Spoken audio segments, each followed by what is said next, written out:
Welcome to ClearTask.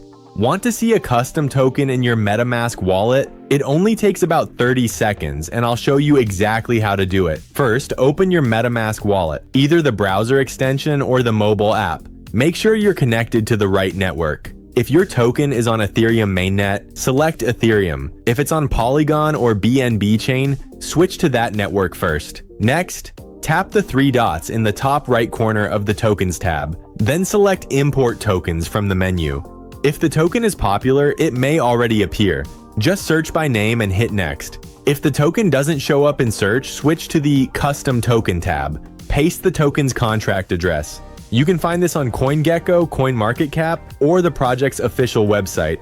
Once you paste it, MetaMask will automatically fill in the token symbol and decimal places.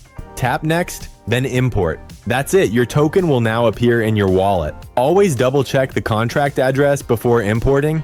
Only use addresses from official sources to stay safe.